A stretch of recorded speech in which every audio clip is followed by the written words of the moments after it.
Hey guys, my name is Jill Abishon, and I'm going to talk a little bit about the power that we have and why network marketing works for so many people.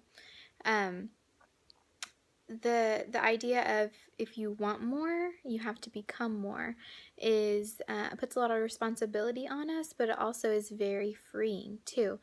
Um, I am not one. I'm a former teacher, and I am not someone who I imagine going out and doing construction or something because that's. I mean, I could learn it, but it just isn't something that I feel like I would ever be good at. I just don't have that precise eye. But the thing is network marketing is not just for salespeople. I, for one, am not a salesperson whatsoever, and I always have said that ever since I was young. But I have found success with Plexus because of the growth that I've experienced. I have committed to reading professional development books, watching training videos, and just putting a lot of effort into pursuing this and making it work for me. And through that, I have completely changed.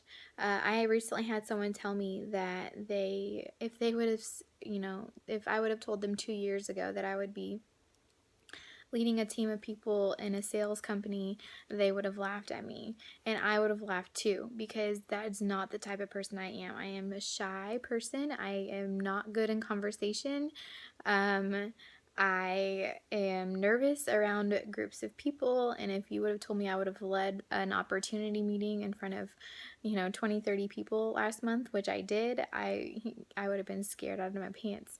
But it's because I believe in this company and because I've put the effort into um, not being afraid of change and getting out of my comfort zone. So, some of the things that um, I really have been thinking about lately were from the Millionaire by Halftime book by Presley Swigert. I think I love reading this book and hearing him talk so much because he's a former coach and I'm a former athlete, and then my mind kind of works that way, and it's super motivating to hear from someone that just lays it out on the line that this is how it's going to be, and if you want this, then you need to change, but you have the power to change. Um, I know that um, one of the first things he talks about is to have more, you have to become more. And I feel like I've heard Carissa say before that, and I followed her pre-Plexus too, that she was really strict on her budget. Her and her husband and her family worked really hard to use their money wisely. And she felt like her financial blessings with Plexus were because she had spent that time training herself to be conscious of money. And that the Lord has blessed her with that because she's shown that she is faithful with what she's given. And I feel the same for me as well. I've always been a budgeter and a tightwad, as many people have told me, my parents. And I feel like the Lord, if I continue to do this and pray, that the Lord will bless me because of I've been responsible with that. So the same thing is your income ultimately is determined by the person that you are. I know I've also heard a question lately is if you're stuck where you are and you're wanting an increase in income, do you ask yourself, do you deserve a raise? Have you put forth the effort and the training and becoming that person that is in those shoes to deserve it? Um, we've also heard that that network marketing is just personal development with the compensation plan. Um, there was a really great quote from John C. Maxwell as well that says, most people want their lives to keep improving, yet they value peace and stability at the same time. People often forget that you can't improve and still stay the same. Growth means change. Change requires challenging the status quo. If you want greater possibilities, you can't settle for what you have now. So, if you think about what you want your life to look like in a year, 2 years, 5 years, it's going to be different. So, why are we so afraid of change and doing something differently? I know that we all can agree, as Plexus people, that what we feed our body is what comes out. So if we're feeding our body junk and our guts are getting destroyed, then that is going to show in our life. Well, the same thing happens for what you put in your mind. And if we are putting negativity in our mind, which is super contagious, if we're listening to people who are negative about what we're doing, if we are, even my husband and I have talked about since we've had kids, are we watching bad things on TV? Is that what's coming out in us and then eventually then coming out in our children and the way that we talk with each other and show respect? So it's so important that what you're putting in your mind is of value, and is something that's going to improve you as well.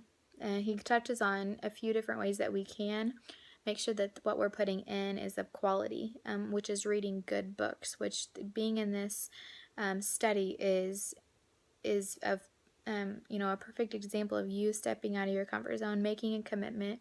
He says that if you are to read 10 pages a day, then you can get through 3,650 pages in a year, which is equivalent of about 10 to 12 or 1 to 2 dozen books. Can you imagine reading a book a month? How many did you read last year or this year, 2015? How many can you read in 2016? Of those quality books, imagine how that's going to change you. Also, when I attended the conference with Rita Davenport at Leaders Retreat, she said our cars only need 2 things: gasoline and an audiobook.